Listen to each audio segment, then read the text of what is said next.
Hey everyone, welcome to the Rivalry Report, where we discuss pretty much anything that we want to, but really what we're talking about is we're trying to dive deeper into political topics and things that are revolving around our current events in this country. We are your hosts. I am Heather Asianbi, and I am Dr. Paulette Clark. Just call me Paulette. There I you don't go. know, Dr. Clark sounds really good. Ah, I'm bored with it. I'm bored with it. We're still paying student loans. I can respect and relate to that. Yes. Okay. So Mhm. today our Yeah. topic is in a nutshell, it's essentially so last week, if you recall, our first episode, our premiere episode, and thank you to all of you who tuned in. We discussed that Americans lack civil literacy to the point where only like 66% of Americans cannot talk about how a bill gets passed in Congress, Hmm. and they don't even know that there's 9 justices on the Supreme Court, Ooh, which is right, huge deal. So we talked about that last week. This week we're taking it a little bit further, yeah. and we're discussing how America's literacy crisis in general fuels political manipulation, which is a long way of saying we're going to talk about how we got to where we are Yeah. in this one particular way. Yeah. So, Paulette, you wanna go first there?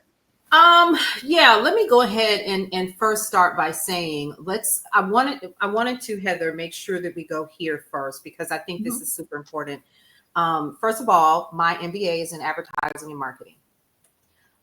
So what we're talking about today is right up my alley. Mhm. And I need you all to understand a couple of things that I have learned in my experience in advertising and marketing. And I know with you being a part of journalism, you see a lot as well. One of the Yeah. things that we need you all to understand as constituents and voters in this country is that if you think that these establishments that are on the left and the right and in between are not utilizing advertising, marketing, PR, and psychology Most in important. their campaigns, I need you to think again because these are things that the research is being done ahead of time, as Heather was saying, in regards to knowing the level of education that most voters currently have.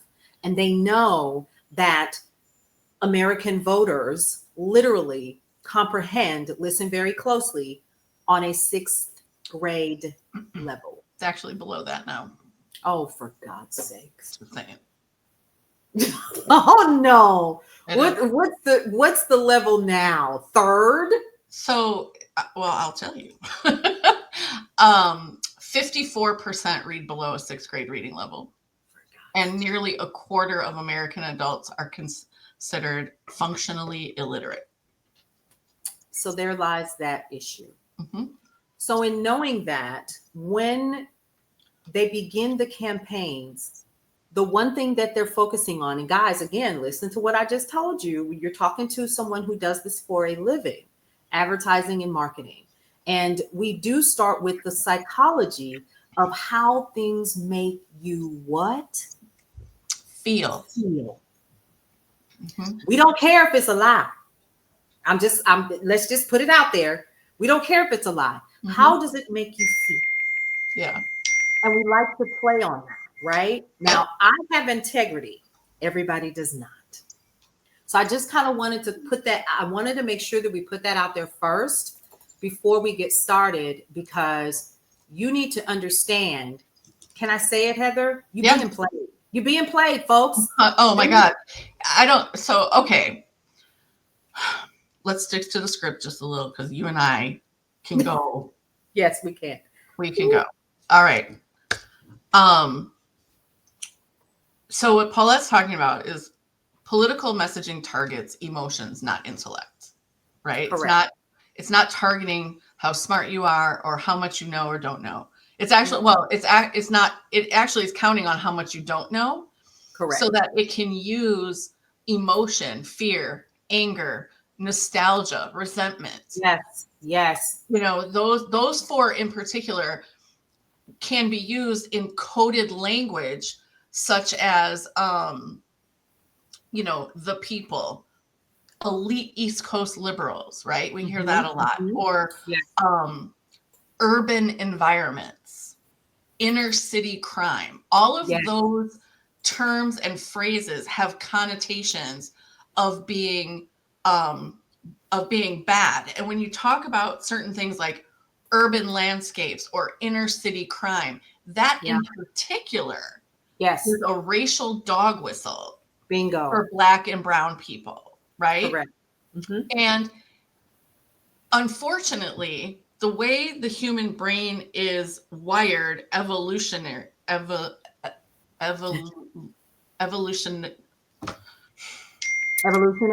Thank you. Couldn't get that word out. The way our human brains are wired, and they haven't evolved past this, because believe it or not, it takes like 100,000 years for an evolutionary change to go through. Correct. That's just science. But because our brains are wired for negativity, because 10,000 years ago we were wired to watch out for the bad stuff, right? Yes, correct. And so because of that, anger and identity are more motivating than hope or policy. And so I really want us to be very clear. We'll probably talk about this in a different episode, but there is a very big difference between politics and policy. That is correct. Right? Now, we're not going to talk about that today, but I just really want that to be clear, is that, if you think about any of the advertising you saw this last election cycle, and if you're in a state that has spring elections, like I'm in Wisconsin, we have spring elections every year, and then there is typically a November election. Right. But sometimes, it depends on like who's on the ballot, right? But if you have 2 election cycles in a year, like we did last year, the advertising that comes at you is numbing. It's exhausting. And that's how they want it. They want it like that. They want it like that. And I'm going to tell you exactly why that's important, is because if you think about the statistic we just talked about, 54% of American adults read below a 6th grade level, and nearly a quarter, that's 21%, are considered functionally illiterate. That means 130 million Americans. Which is more than the populations of France and the United Kingdom combined. Scary. Lack the reading comprehension to understand basic sentences. So if you translate that with the through line, that means if people can't understand basic sentences, then they absolutely cannot they cannot pick apart the messaging that they're hearing. Right? That's just not going to happen. And most of the ads, getting back to those, they weren't created to inform you about anything. No, not at all. They're not created to tell you about Paulette's platform is this and Heather's platform is that, right? That's not what it is. It's about inflaming grievances and magnifying fears, no matter how unrealistic those things may be, because political strategists know that if a person lacks the literacy skills to understand a policy brief or to challenge, like if they hear something and even if it doesn't quite sound right to them, they know that the next best tool is emotion. Correct. So and this has been going on, friends, since before the United States was a country. I'll let Paulette take that one. So let's jump into that really quick. And I want to go back to what you were just saying, because again, I'm going from an expert's experience, but you don't notice it because you're in this country and advertising and marketing is everywhere and you just don't see it. Yeah. And so one of the things that Heather just talked about, which you have to pay attention to the closer that we're getting to these election cycles again, is how much news and information and and advertising that you're going to Yeah. get on your television, on your radio, and also in your email and your mailbox, right? So Yeah. the different and also social media. Now let's break this apart just a little bit, because I think that this is important for you to understand as well.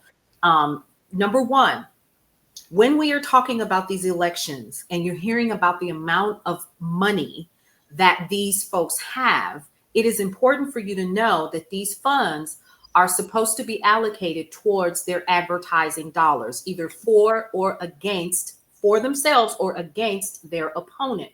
Now, I need you to understand that the amount of money that they have backing them up is so paramount to getting the message out. Here is why. Now let's circle back. There is something in marketing called TOMA. It means top of mind awareness. Top of mind awareness means that within an hour of time, we have at any given time, when you are focused on what you're focused on, to reach you with the same message 120 times. 120 times. Well, if you're not in front of your television, then then you could be listening to radio. If you're not listening to radio, you could be reading something on social media or listening. If you are picking up a piece of paraphernalia from your mailbox, then we're reaching you that way. Does this make sense, Heather? I see you getting 100%. ready. I was reading. Yeah, I was like, I looked up TOMA because I've never heard that before. Yeah. And so you learn something new every day, people. Yep. I was looking up. I'm like, what's TOMA? TOMA. Yep. Top of mind awareness. Yes. And so those of us who are on this side of media use that. When I was in radio full time, the rule of thumb is to say the radio station, believe it or not, 120 times. And there's so many different ways to say it that you don't even know that you're being introduced to it. Yeah, now that you say it, now that you say that, I can totally see how pervasive that can be. It's, what does your cup say? What does your mug say? Coffee pairs nicely with silence. That's amazing. I was drinking out of this is my dad's. The Packers. Packer mug. And I drank it, and I use it especially because Paulette is also from Milwaukee. That's right. Cheesehead right here. There we go. Anyway, go on. Sorry. No. I think it's important for you to understand. Don't be angry. Be aware of how the amount of money that those folks who are running, how important it is for them to have the resources necessary, because advertising is not cheap, folks. Okay. And you want to make sure that you have enough money to reach the masses that you need to reach with the emotional portion of marketing to you, sending out the PR. They're going to come out and they're going to kiss babies, shake hands, hug people, all of that. That's the feel good. You didn't tell me any policies, but you came out and you showed up. You broke bread with me in my church, and you came and you knocked on doors and we saw your face, right? So all of that is a portion of the feel good campaign, either good or bad or indifferent. Those are the psychological steps that we take in marketing to reach you. And those are the different ways that we do that. Without the monetary resources, though, TOMA cannot be fully reached. Remember, that's top of mind awareness. Thank you. Yes, correct. Okay. Just wanted to point that out. All right. So, and that goes into actually the next part of our conversation, which is, how long this type of manipulation has been going on in the United States. Since how long? I looked it up. It's 16. Oh, poop. That's not what I wanted to do. Where'd it go? 1676. Potentially before then, but we know in 1676 is when it got the machine started to rev for real. Yep. 1676. What was happening in 1676? There was Bacon's Rebellion. Bacon's Rebellion. Do y'all remember that from school? Because I sure had not. I mean, I'm not saying I didn't learn about it, but what I'll say is I didn't remember it. And so when I came across it in research, I was like, oh. Yeah. So that actually happened in Virginia. Mhm. I don't recall a lot about it. So of course, I had to go ahead and ask Google all I about know. it. Give it a goog. Give it a goog. We use it, and so it was in regards to a dispute between, I'm not going to try to pronounce the name, but the Dogue Native Americans on the Potomac River. Hmm. They were chased north by Virginia militiamen who also attacked the otherwise uninvolved Susquehanna. Never mind. Native Americans began raiding the Virginia frontier. Now, the governor, Sir William Berkeley, persuaded the General Assembly to adopt a plan that isolated the Native Americans while bringing in Indian allies on Virginia's side. So basically, what this guy did was he created what? Well, I don't know the right term, Yeah. but he was he was squelching the indigenous people from rising up, but at the same time there were also poor white settlers Mm-hmm. and early Black Americans Yeah. who also were like, yeah, this isn't working for us. Mm-hmm. We don't like this. And so they decided we want to unite against the colonial ruling class. And that class Mm. responded with a very calculated plan to sow division. And it worked so well that it's still working today. Today. Hmm. Isn't that something? Yeah. Well, so this isn't new, No. basically. It's not new. And if you talk about it long enough, people will believe whatever you tell them. Yeah, I also think if you talk about something long enough, because this is, I think, what we're seeing with the Trump administration in particular, is it's not so much that they're telling lies, although they are. It's that they're saying everything else is a lie, and they're convincing enough people that there is absolutely nothing to be trusted Right. other than what the Trump administration is telling them. Same. That's right. Right. Exactly. And basically, so since the Bacon's Rebellion, poor and working class white Americans have been sold the idea that no matter how bad things get for them, as long as they aren't Black or brown, they're winning. They're winning. That's right. And that's what has created that. If you think about that through line and you look at the demographics of who voted for Trump this past election, Mm-hmm. overwhelmingly white men without a college education voted for them. I don't understand why white women with college education voted for him. I cannot speak for those people.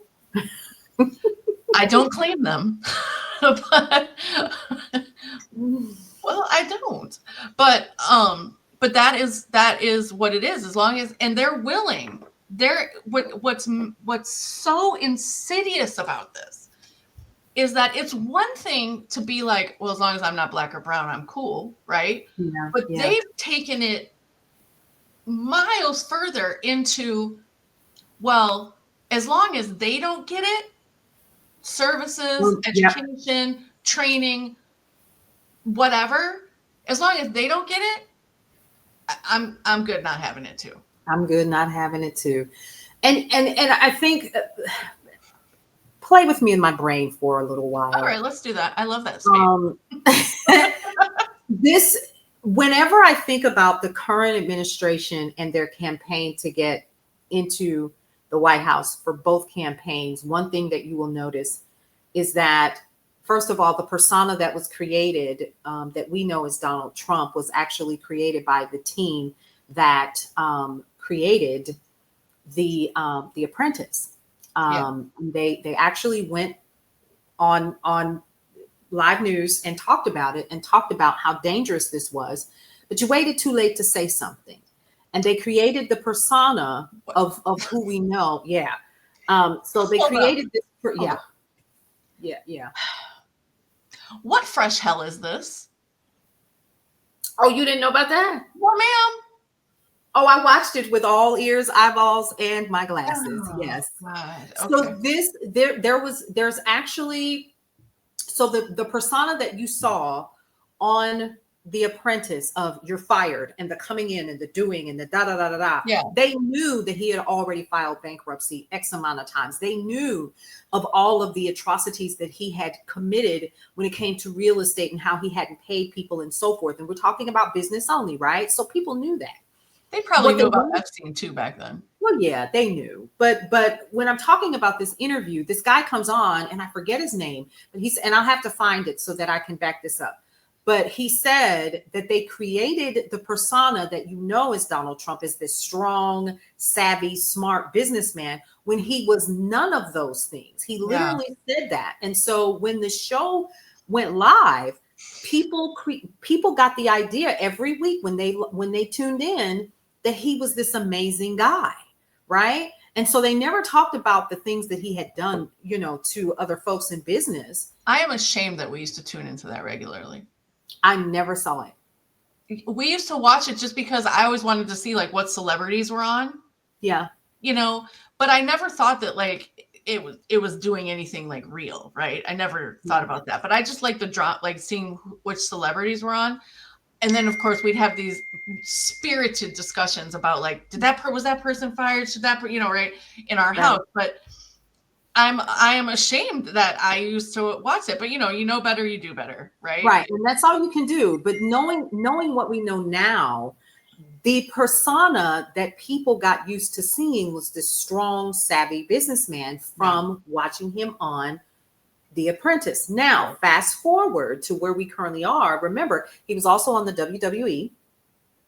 Right. Oh and my we've seen God, him. I forgot about that. Yes, I haven't forgotten. I saw that because I had family and friends who really enjoyed that kind of thing. Right. Mm-hmm. Well, what's really interesting was I remember seeing him on I guess whatever that platform is that, and doing his thing and knocking folks out and so forth and standing tall and rah, rah, rah. The reason why I'm bringing all of this up is because, again, you have to understand Toma. Top of mind awareness. Top of mind awareness. So when you see the persona that was created for him by a team of experts, they literally created a window of opportunity for you to see this strong, savvy, powerful businessman that could go and knock out the strongest of strong men in front of thousands, if not millions of people once a week. Never mind that the WWE is totally fake. Totally fake. Like they had to change it from World Wrestling Federation, the WWF, to WWE because it wasn't real wrestling. It was entertainment. Everything was scripted. And if you couldn't see that, well, anyway, so again, we were being set up early for what happened in 2016, right? Now, follow me and pay attention to some of the people that literally back up who he is or who they believe he is or who they have been told he is. In their mind, that is their reality. He is still strong, powerful, and so sometimes these people are, Trump, da, da, da, because they think in their minds, in their reality, that they're at a live WWE event. Now, mix that with what you just said. And I think it's interesting, too, that you bring up perception versus reality, because what we have to remember is that your perception is your reality. Is your reality. Correct. The people around you may disagree, that they may be like, that never happened, or you didn't say that, or whatever. Doesn't matter. Your perception at any given moment is your reality. That's it. And I think that's why advertising can be so pervasive. It's so, we didn't have advertising in 1676, but colonial elites, this is why they deliberately instituted a system. This is where, and I know that the first enslaved Africans did dock in Virginia in 1619. Yes, and I know this is like 50 years later. But it wasn't until this late 17th century turn that race really dug in to become Yes. the social construct as we know it today.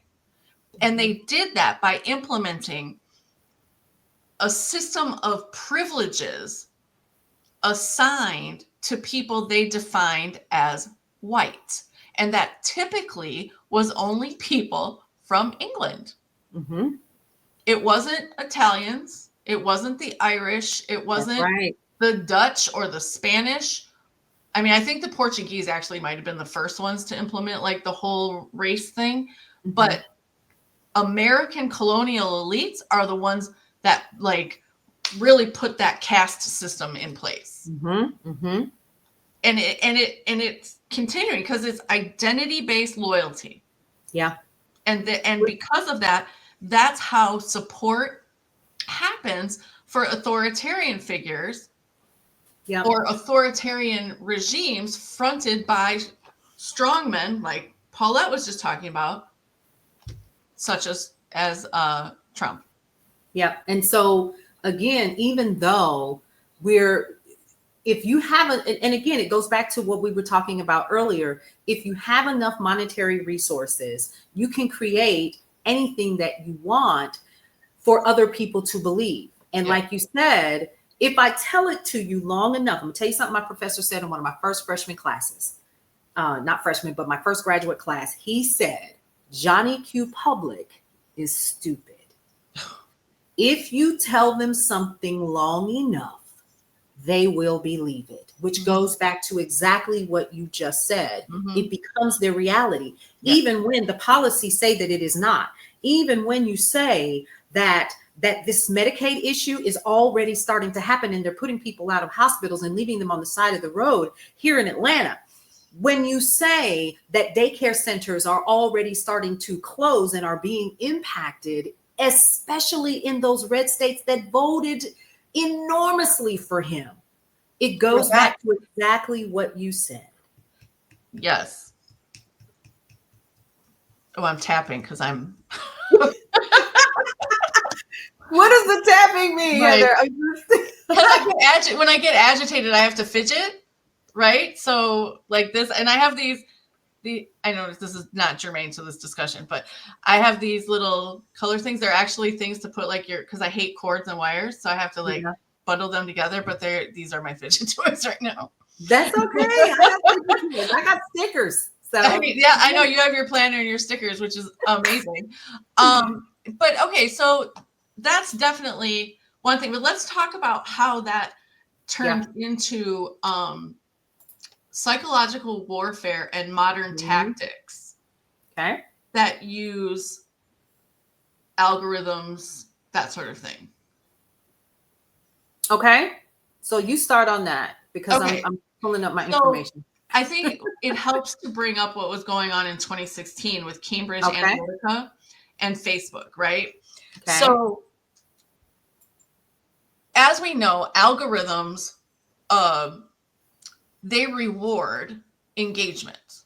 Yes, they do. And when we talk about like somebody going viral, it's typically because the content that they've put out, whether it's a video and a photo with a caption, a story, whatever, it's because there's something about it that's outrageous. And I don't mean that necessarily with a negative slant. I just mean that it gets people talking. It gets, it evokes some type of emotion and an almost visceral reaction. Yeah. But go back to what we said about the human brain and how it's almost wired for negativity. Yes, it is.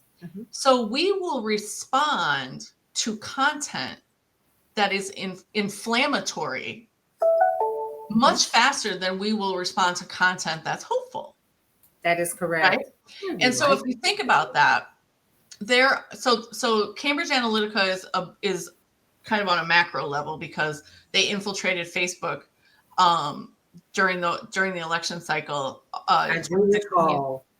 to target people and to really play on those emotional triggers, right? Fear, anger, resentment, nostalgia, right? Mm-hmm. But also there are micro campaigns going on, especially among Latino and immigrant communities, using ubiquitous apps like WhatsApp, because What the, yeah. like if Paulette goes to South Africa, let's say, I can WhatsApp her, boop, boop, boop, boop, boop, boop, boop, and she gets the message as if she was in the house next door.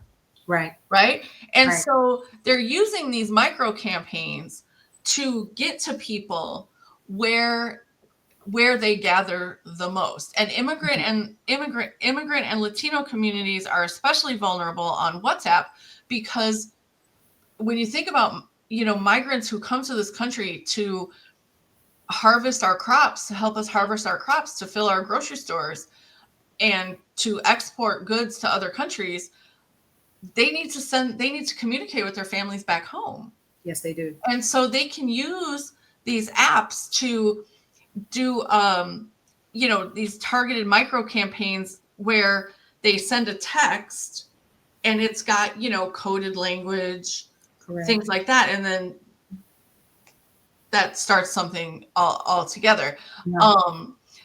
Now I'm going to admit that when AI first came out a couple of years ago, I was firmly in the absolutely not. There's no way I can use that, right? Mm-hmm, mm-hmm. Now, I have done a 180 in my thinking. I have learned how to harness the power of AI to make me more productive and efficient. Mm-hmm. Having said that, it's really getting difficult to discern what is AI generated and what is human. And correct. So political and campaign strategists are using that uncertainty to create videos and deep fakes, because they can bypass logic. So logic's over here. Yeah. And they just go whoop, right over it. Right. And you can fire up some tribalism, right? So if you're feeling downtrodden because no matter what you do, you can't get ahead, and you know somebody else who feels that way, and maybe the two of you know three other people. Exactly. Well, now here comes AI, create these created videos and targeted messaging that gets, again, the lack of civics literacy. Yeah. They can't discern whether or not this is a genuine outreach or whether it's just something to play on their emotions to get them to go with the flow. And because Johnny Q. Public is stupid. Right. And so disinformation about voting, about LGBTQ, my words are really hard today. Okay. LGBTQ plus people. And let's not forget, what's the big word that Trump and his folks hate? Wokeness, right? So they can do all this disinformation strategy because they know that people are also busy. Yep. Right? We're trying to get our kids to school, get dinner on the table, go to work ourselves, keep the laundry caught up, clean the house, all the things. All the things. All the things. Plus, then we also have all these other insecurities. Yes. That they can play on. Yep. Right? So there's that. Okay, I'm done with my part. You can talk about psychological warfare. So when we're talking about psychological warfare in politics, what we're talking about is what we've been talking about in this conversation, and that's engineered to do what? Stir your emotion first. They don't care about the policy. They don't care about the fact that it's going to impact your local community. They want your vote so that they can get in there. And if they can get you emotionally charged first through fear, anger, and pride, let's not forget that one, then all they have to do is just get in there just a little bit further and nudge your behavior to do what? Because ultimately, the nudging of the behavior is the call to action, which is what? Vote.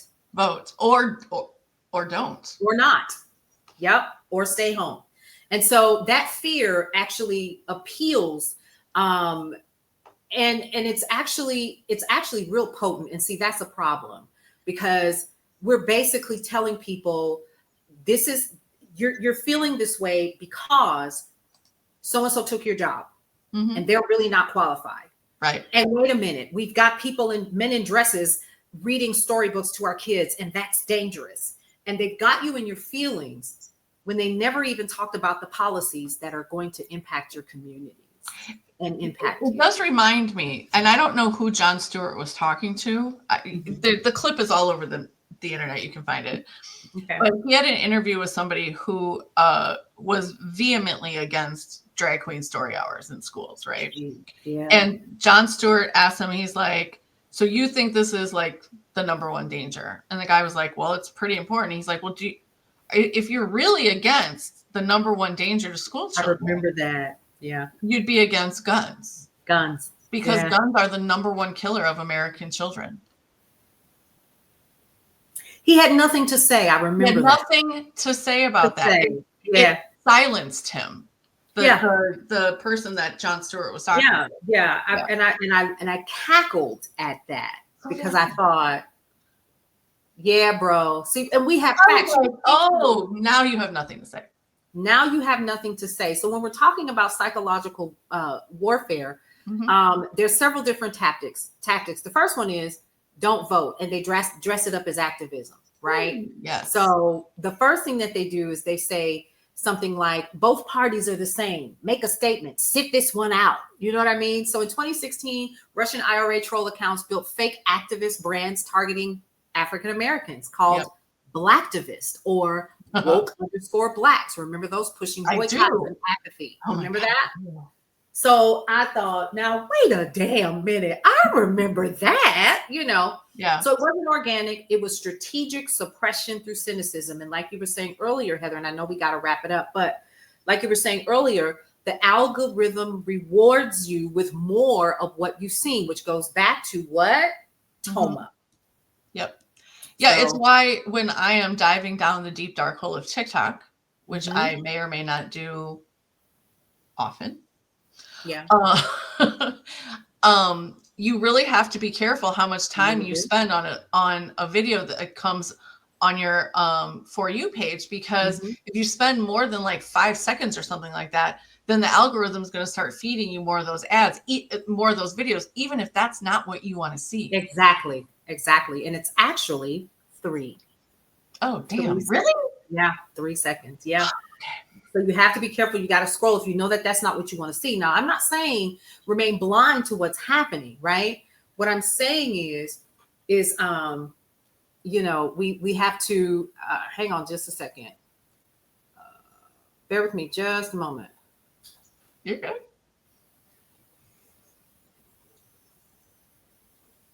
Did you lose your note? No. Someone's stepping into.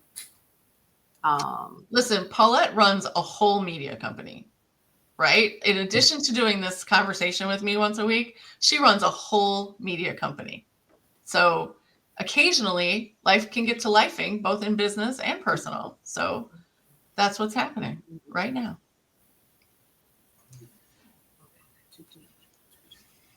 $1:30. Yeah, we're filming.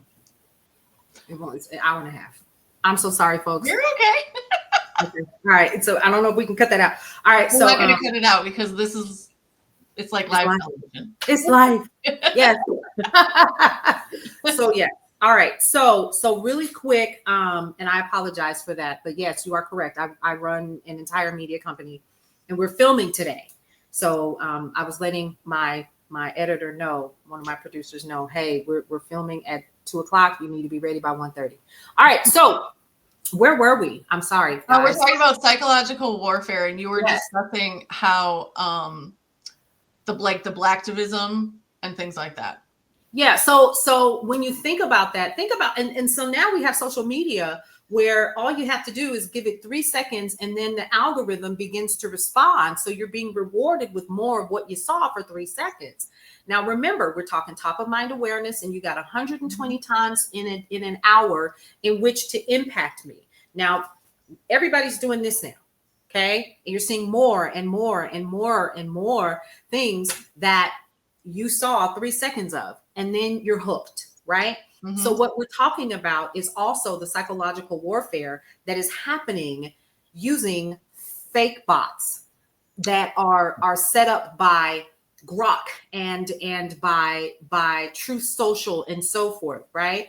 And then you also have to understand that the current administration, the head of that, literally is living in a reality as the emperor with no clothes on, and he has continued to spew out interesting information to his base, and so we're seeing it every single day as an existential threat, because we're still seeing things like build the wall. Why should we build a wall? We should also think about things like what's happening in terms of like you said with Blacktivists, and what we found out that they weren't even real Black folks. No, they weren't. They were AI created figure, like talking heads. Yes. Targeting Black and brown voters to try to suppress their vote. So it's not just happening in legislatures at the state level, or even like what's going on with, so I don't know if this is a whole different topic, but at any rate, the Federal Department of Justice has been asking swing states in particular, Georgia, Wisconsin, Arizona, Michigan, a couple others, for their voter rolls. Right. Now, in case you didn't know, voter rolls are actually public information. But there's a process by which you have to like go through to get them. You have to submit a form, you have to pay money, you got all to do all this stuff. And so Wisconsin was like, we'll give them to you, but here's the form you got to fill out, and please don't forget to pay your fee. Exactly. And the DOJ was like, they haven't done it yet as far as I know. But anyway, that's that. But yes, I mean, so voter suppression can happen in a number of ways, and it is in many instances through social media and advertising and all that. But you know what? We have solutions. These are problems, but we have solutions, because we have broke people. We have solutions. And the first one that I really want to stress to people before you, well, we all I think there is a rare individual who doesn't have like a knee-jerk reaction to something, right? Yeah. Like you hear something, you read something, whatever, and you have a knee-jerk reaction. But what I really want everyone to do, no matter how much you know about how the government works and how the Constitution is set up and all this, every single and use let's get into the practice, because it's, sorry, I'm looking at a calendar, August 27th. Today. So I could have just looked at my computer. It's August 27th, 2025. Mm-hmm. In Wisconsin, our elections are in April. We have local elections in April, and then the big statewide ones are in November. Mm-hmm. We have a governor's race, lieutenant governor, and I think five congressional seats are up for election. Mm-hmm. Here in Wisconsin. But before we get to the political advertising, I want you just to sit and really like watch the ads as you're watching TV, or even the ones that might like come up while you're scrolling TikTok or Instagram, or if like when you're watching this on YouTube. I have a feeling that YouTube's gonna like cut our video periodically with an ad, right? With an ad, yeah. Right, because these are long. Our conversations are like an hour. Yeah. But what I really want you to do is, while you're watching the ad, listen to the message, look at the visuals, and ask, what is the feeling that this message wants me to experience? Yes. And get into the habit of that now. Yes. So that when the political ads begin, because they are about to ramp up, folks, mm-hmm. then you can be like, what does this ad want me to feel? Yeah. And then you can further dissect by being like, well, did it succeed? How do I feel about it? Right? You can be curious. Mm-hmm. Mm-hmm. We really want you to be curious. Yeah. And then the second one that I'm going to say, and it is so near and dear to my heart for everybody who knows that I am a journalist at heart. I am a hyper local journalist, which means I focus on a very small area. Mhm. Please support your local journalists with Yeah. paid subscriptions, Oh. with Woo. paid subscriptions, because it goes back to what we said during our first episode. Mhm. There are now 5 sites of garbage out there for every one legitimate one. Legit. And those journalists who are helping produce legitimate work about what's happening in your local community, your state, your local community, your region, your state, and the country, they need to get paid for that work. So whether it's your legacy newspaper, like I'm here in Milwaukee, Paulette remembers we have the Milwaukee Journal Sentinel. Correct. Yeah. I have a Yeah. monthly subscription to them. Yeah. Yeah. I'm not even that super involved in Milwaukee news because even though I live here, my focus is on Racine. Right. Right. But I support my local paper because I understand the value that local journalism. We can't do this work. We can't bring you the news that makes a difference to your life. And I don't mean Mhm. that in a broad, euphemistic way. Literally to your life. What roads are closed? How are you going to get to work? Are the bus drivers on strike? How's your young Exactly. person going to Yeah. get around? Yeah. I agree. Like what's going on in your schools? Like these are topics that touch your life directly. So if you leave this broadcast with anything, please let it be with a sense of curiosity about the advertising you're seeing. That's and right. a commitment to support local journalists, both Mhm. legacy and independent. Okay, go ahead. What are your solutions, Paula? It's okay. All right. So my solutions are about the same, but I want to add this to it because I know what's happening behind the scenes. Don't you ever for a minute think that there are not a group of people that are making decisions about what you will see, hear, breathe, listen to, and what you will eventually hold conversations with each other about. Now, because you know that, because I told you the inside secret, folks, one of the things that you need to make sure that you are doing is this. When you see those ads about those political folks who are running, even if it's your local folks, be a Berean of that information. Stop, assess how you feel, and then go do your own research. Yeah. That's going to be important because you can twist the words just so. You can use an and instead of the or you can say a yes instead of an okay, and it becomes something else without twisting the truth. But because psychologically we know from a marketer's perspective what your educational and reading level is, we already know the response that we're going to get, which is going to lead to the call to action to vote or not vote. How you combat that is by not paying attention to the right or the left or the middle. Do your own research. Connect with people who are thinking like you. I don't care if you're Republican, MAGA, because MAGA is not Republican. I'm sorry. I don't care if you're left, if you're right, libertarian. I don't care. Understand that everything that is happening in this country is happening because they put enough information out there for us to believe that it is so. Do your own research. Period. And look at a variety of sources. That's right. Not just one. So if Not you're just one. MAGA, you got to go beyond Truth Social and Steve Bannon. I forget what his thing is. Stupid. I mean, for real, like he's got, doesn't he still have that website or public? I don't even know. It doesn't matter.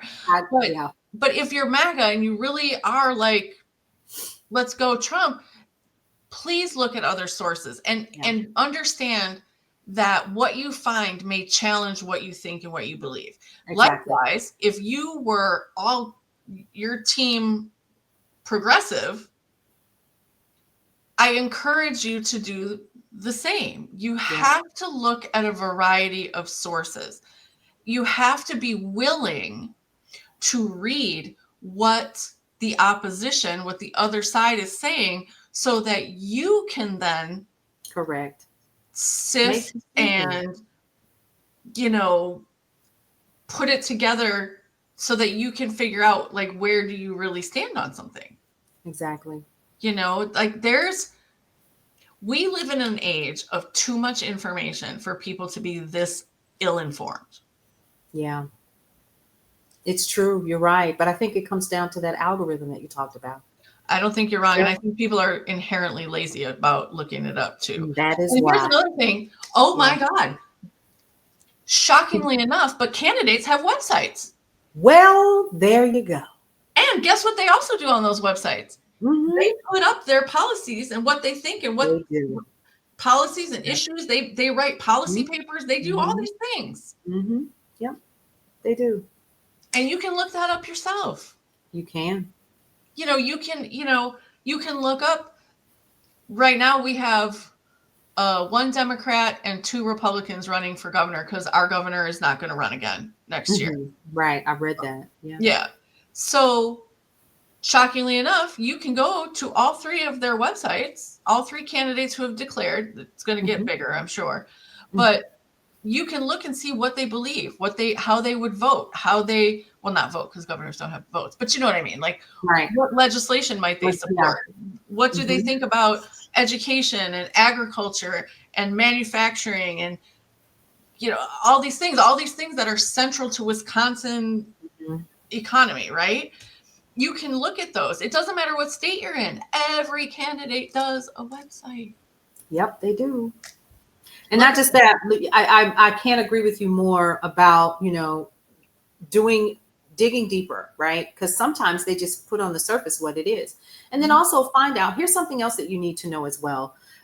In all of the things that you're researching, I'm going to be honest with you, also find out where they're getting their monetary backing from as well. That's going to be important. Go ahead, plug your list. Plug your list.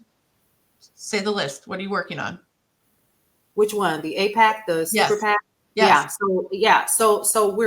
I'm actually creating a list just for the Senate and the Congress, mind you, of who took what, because you need to know, and I want to know, right? Because this is coming, and we've recently learned in the past year. I did anyway. I'm honest about that. There's certain folks that I thought had my best interest in the U.S. and the world's best interest at heart took APAC money. That's a problem for me. It may not be a problem for you, and I can't speak for you, but I need you to know who took APAC money, who took other Israeli dollars, who took corporate dollars from PACs or super PACs. Do you even know what they are? Yeah, like what do the super PACs stand for? Yeah, like what's their focus, right? Like all of this is to say, everybody, our call to action for you is to increase your civic literacy by really understanding the 3 branches of government, which we reviewed in our first episode, right? How they work together, what their jobs are, what their limitations are. Yeah. And then really dissect advertising as you're looking at it, because we need you to be more informed. We need you to be more informed because an informed voter is the best kind of voter. And right now, the most dangerous voter is the uninformed. And they know that. They do. Yeah. All right. Well, thank you for joining us. Good morning, afternoon, good evening, whenever you catch this. This was our 2nd episode of the Rivalry Report. Yeah. We will be back next week with another episode.